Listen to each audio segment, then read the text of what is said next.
Namaste. Tonight we have with us another yoga family from UK. This brilliant yoga team has established a beautiful ashram in Wales and is building another one in Portugal. They host regular yoga camps and have held yoga seminars for Dr.Ananda whenever he travels in UK. Please meet and greet Yogacharya Jnandev and his beautiful wife Yogacharini Deepika. Both come to Ananda Ashram, India and have served as assistant Yogachariyas in the 6-month course. They are the proud parents of 3 lovely young boys. They have led a large number of students through the Ashram's correspondence course. Their Ashram, Yoga Satsanga Ashram, has been attracting students from all over England for more than a decade. Now let us hear their unique experience. Namaste. Jnandev is from India and met his wife Deepika when both were undertaking the 6-month international teachers training course. So welcome. Namaste. Namaste. We're so happy you invited us. We're very honoured. Thank you, Dhivya. Thank you. Thank you so much for accepting the proposal in such a short period of time, and it's really nice to have both of you, together. Rather than having a separate episode on each one, I was thinking that it's better to have, people. Yeah. So we'll get into the questions. So I will mention the question for whom it is, because since there are 2 of you, you'll be getting division of questions equally. So we are moving on to the first one, the definition section. What is your own personal definition of the word yoga? So this question is for both of you.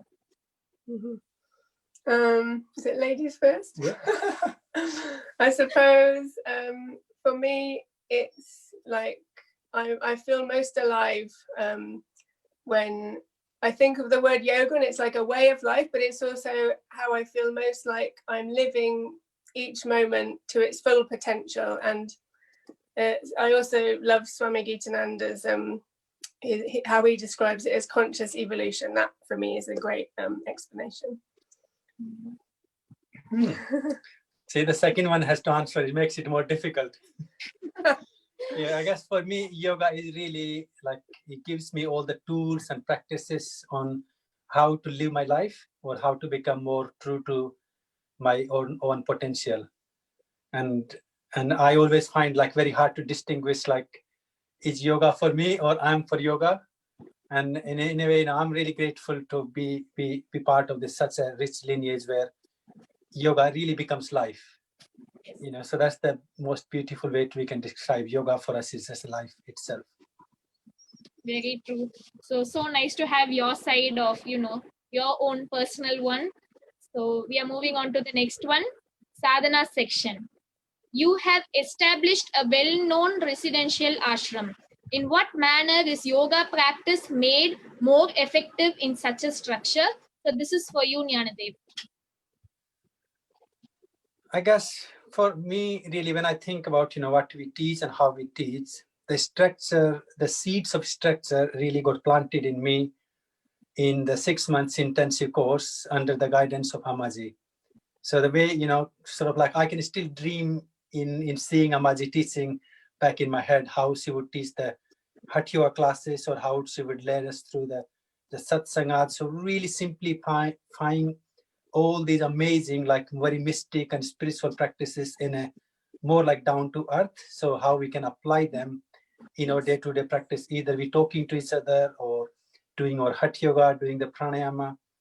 So really having that the right kind of setup or the perspective on practices, and then the right sort of approach to practice them. And this is what I guess for us has made the success of the ashram is just we try to be as much as we can, just like if Amaji was teaching the Hatha Yoga class or if Dr.Ananda was doing the mantra class, how would we do it? And really sort of I guess the most important part is not bringing our own ego in it. And then everything seems to be flowing with the blessings of Swamiji and Dr.Ananda and Amaji. Very true. So nice to have your answer. So moving on to the next one, contemporary yoga scene. What is your opinion of the status of the contemporary yoga scene, especially in the present time of the corona crisis? So this is to you, Deepika. I I suppose, I guess I think of contemporary yoga as being quite different to how I experience yoga there at the ashram. So I guess I feel like must have done something good in some life or other to end up at Ananda Ashram. And I think the COVID thing is really interesting because in lots of ways it's become like an enforced ashram for people because everyone is stuck at home or in one place. They have to stay in this place and they have to live with the people, the same people, and tolerate the people they live with, which again is what the ashram experience brings us. But the problem with the COVID is that there's no spiritual guide. Instead, we have politicians trying to guide people, so it's a nightmare. And you've got terrible things happening, like increase in suicide and all different things. So that's why actually the spiritual guidance is so important for us. So I think for a lot of people on the yoga path, actually this kind of isolation time has actually been good because they have something they can refer to and look at or talk to. But I think for others who don't have something, it's been very difficult. So yeah. So you're very true that, in the COVID time, since we are isolated and we have more time that we can focus on something maybe better than, the regular times when we are moving into work and, kids going to school and of course. Yes. So that's, very true. So thank you, Deepika. And moving on to our next section, the Yogi Character section. You are running an ashram. Describe the type of character that you would like to be possessed by the people who stay or learn from you. So this is for Jnandev. Okay, this is actually a tough one because I kind of, in something I did ask you a couple of days ago, and thank you for asking that actually from Dr.Ananda for me. It's because as a teacher, when you start to guide people, you really want to see the best or the highest potential in each and everyone, where people can stand on their own feet, people can take responsibility for all their good and bad choices. Because it can have something I like to not say like all the good choices, because otherwise people would not be there. Everyone will dissolve in a second if we have everyone making the right choices. But even if people can stand for their choices as we come to the yamas and niyamas, and really having some sort of drive force that makes people to live their life to the best they can and do the best they can. So as we keep saying in ashram all the time, do your best and leave the rest, even though sometimes I do worry about saying that, because lots of people take it honestly completely other way around. Like, I have done my best, I can stay in bed all day, I don't have to do anything, I don't have to come to my class, I don't have to do my work. And at the bottom, they write the name of either Jnandev or Swamiji. Or Swamiji says, or Jnandev keeps saying that Swamiji said, do your best. So for me, I really pray for everyone and every day that people at least try to do their best. And then rest doesn't matter. Rest is just up to the divine or up to the guru to, I guess, bring the fruit or the consequences, I guess, depending on our choices. Either we get the fruit or the punishment. And we have to accept that. It's very true, as you said, that, do your best and leave the rest. So people forget the first part. That's what they are supposed to do. And they're like, okay, leave the rest. So they leave it to as you say, their guru or their parents or, to God. And they're like, okay, God didn't do and guru didn't do it for me. And they're like, well, you should do your best and only then you can get, the remaining part. So that's nice that you brought in that concept and reminded us of it. So thank you, Jnandev. And moving on to the next one. Well, the last one of the slow push. So yoga teaching section. Deepika, you help manage your ashram. You do yoga teaching. Plus, you have to raise 3 young boys. How can you manage to teach properly, or how do you just manage? Well, I think there's probably lots of reasons. I really believe that there's some kind of, I don't know, divine energy behind us, thanks to blessings of Guru.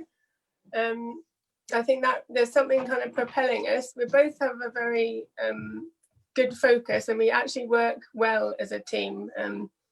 If we have a project, we just both kind of work till we do it.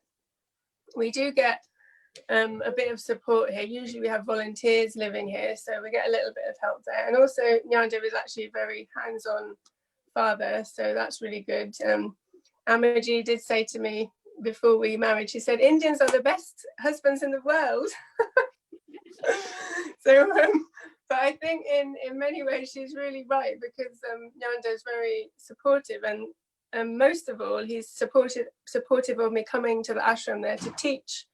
Every year I've been coming for 5 years now, and that to me has been really a lifesaver, and that he's supporting me to go, and that kind of gives me energy as well to carry on. It's like my top up, and yeah, that's really a great thing for me. So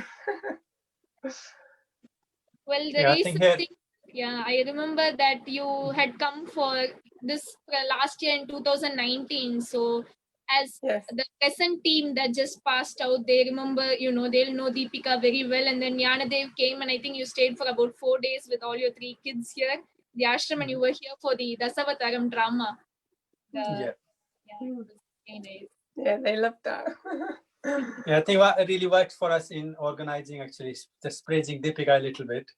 I think she has got like a really amazing skill of like putting things in a perspective. What I normally do, Divya, just throw everything in a bundle and then leave the bag to her to like separate them and put the puzzles in a right place. And that's what so far, we never had anything that we ever like, we double booked something, or we booked a flight and there is something else going on. So that organization skill, I guess, it's I mean, let's not say anything in case we don't want to tempt fate.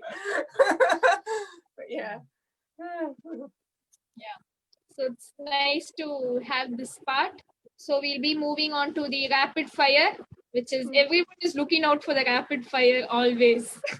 They just want to see the people's answer and everything. It's somehow nice.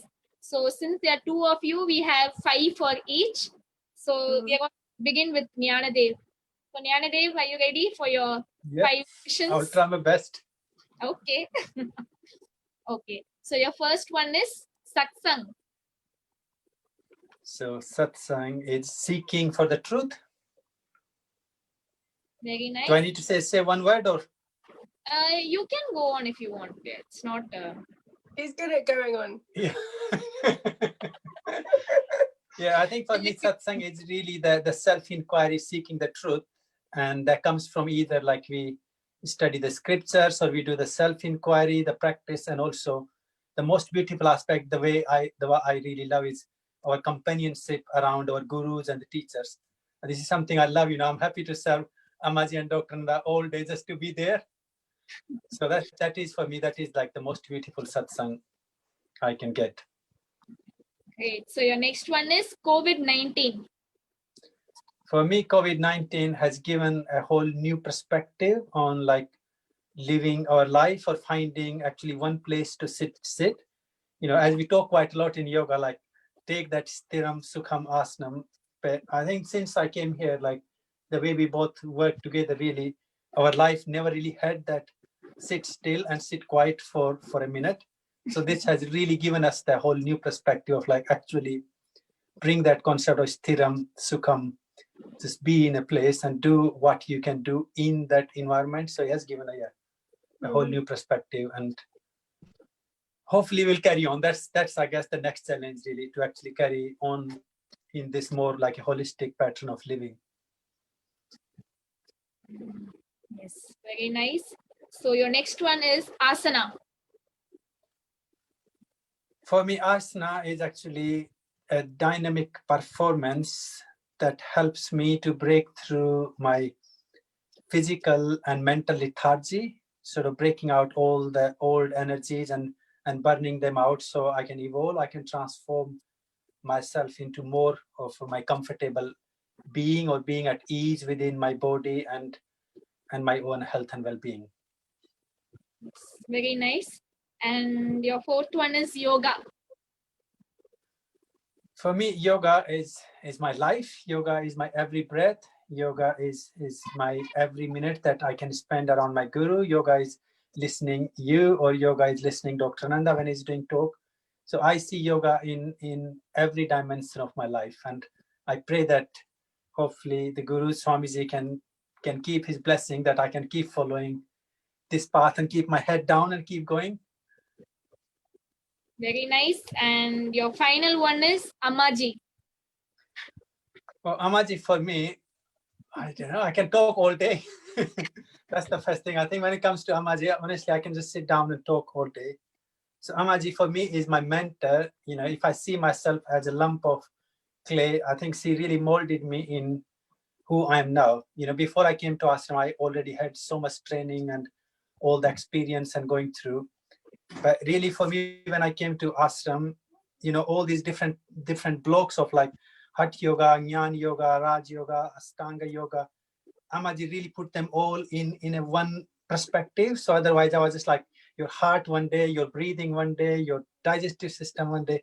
She really sort of pulled me together in a one holistic system. So for me, Ammaji really is my guru, my mentor, and I guess after my parents, she's the second person who made me who I am now. So I'm really grateful. Yeah. Very nice, Jnandev. Actually, very beautiful answers, and you really gave them in such a nice way, and we have learned many new, kind of thoughts and things. And so we are waiting to hear from Deepika now, the next 5. Okay. She's excited all day. Okay, so this 5 is like your Pancha Kosha, each Kosha opening. Okay. Let's start with what's my Annamaya Kosha. Well, actually, you're very true. I don't know how this question has come into it. So, like from Annamaya Kosha, your first question is you. Very cosmic. Anandamaya Kosha. Well, I think actually a bit like Jnandev said, I am the accumulation of my teachers and karmically my actions this moment, but to be honest, when I think of like me, I think I'm not someone who has enough time to think about me. I have so many things, going on, and I suppose if I think on like a spiritual level, I think I'm someone trying to get rid of the I. That's what I am. Okay, so that's nice. And your next one is Ahimsa. Ahimsa. So non-harm, obviously. I really love the way Amma describes the non-harm in the 3 aspects: the not allowing others to harm us, not harming others, and also not harming ourselves. And I always think those 3, they have to come together. So I really like that explanation. Very true. And your third one is light. Light. So light, this is the name Ammaji gave me, Deepika, meaning light. That's what I think when I think light. I guess, I don't know, maybe she saw something in me to give me this name, but I remember one thing, that after I left the 6-month course, I went to Mumbai. Yeah, Mumbai. The family that initially kind of welcomed me to India, I went back there because I was flying from Mumbai. And they were a lovely couple. They're the parents of a psychiatrist I used to work with. And they used to run like a music school or something. But anyway, Yeah. And the mother, she said to me, I said to her, they gave me the name Deepika, and she said, well, they certainly gave you the right name. And I just thought, I don't know, there was just something like really lovely about that moment. And it's not like it's hard to see yourself, but I thought maybe there's something like that I can give some light somehow for people. So that's like a really nice, inspiring thought for me, that Amma gives me to kind of try to live up to. Very true. So we kind of share the same meaning, as I'm Yes. Dhivya and you Deepika. So we have our own common. Yes, and actually Amma told me that when she gave me the name, she was like, oh, you're sharing the same bija sound as Divya. Yes, I remember. Okay. So your next one is Santosha. Contentment. So I think this is something that Amma's always trying to refine in me, because very often I'll come to the ashram there and I'm like, oh, I'm so sick of housework and laundry. And Amaji's like, you know, and she said she has to say it to all the teachers who have all these duties, and it's the same. We find ourselves, I say it to all of our teachers that are the same, like mothers at home with too much to do. It's like trying to understand that it's our sadhana, whatever we're doing is still a yogic practice, and just keep reminding ourselves to kind of change that mindset, and that then brings this contempt, this sense of santosha. So that's nice. And your final one is Padmasana. Padmasana. The lotus posture. It reminds me of when Ananda was here last. We took him to the lily ponds and we saw lots of beautiful lotuses here in Wales, and we held one above his head. Yeah, I do remember that photo. Remember the photo? And he really enjoyed it. It was nice. And when I think of this posture, I mostly think how Jnandev is able to sit so comfortably in this posture. And I'm like, why can't I do? I mean, I can do the lotus posture, but not for too long comfortably. And I think I go back to like the Indian culture, how it's sitting on the floor and living like that is so great for the hips. And if you go to Jnandev's family home now, still there's no table and chairs there. It's not because they don't want them, they're just living the culture, and we always sit on the floor and eat the food, or if not on a charpai with the legs crossed. So I think this is why he's been so lucky to be brought up, and you and as well, in this culture where we sit on the floor so much. And in the ashram as well, it's so great. It's so good for our pelvis, and also if we want to go a bit deeper into the lotus, Yes. there's the lotus, of course, roots down in the mud, isn't it? The roots, it grows through the mud and then it comes to the surface and blossoms. And I think that's very much how it is for us on our spiritual journey. We're kind of, first of all, we're kind of going through the mud. I think of that like the 6-month course. The first 3 months is like the cleansing of the mud, going through all our own mud, this process. And then eventually we can blossom at the top. That's when the end of the 6 months, when Amma lets us fly out of the ashram. Yeah, so lotus has many connotations, doesn't it, in the yoga world? Yes. But that's all I can think of for now. Well, that's a really nice concept of, especially when you kind of use the 6 months course and said the first 3 months is like, you're coming out from that mud. Yes. So, yeah, it's very nice concept, and both of you have been so delightful, and I'm so happy to have you. It has been such a good episode, and tonight actually we are on the 9th episode, so we are completing on one cycle. So I'm really happy, and thank you. It has been a real delight to share satsang with this unusual yoga family. Thanking you for your valuable thoughts, and we are sure that our World Yoga Satsang will be stimulated by this encounter. So thank you so much to both of you, and always love you, and we are always there for you, and thank you, and just keep continuing, and thank you. Thank you. And you. Namaskar. Namaskar.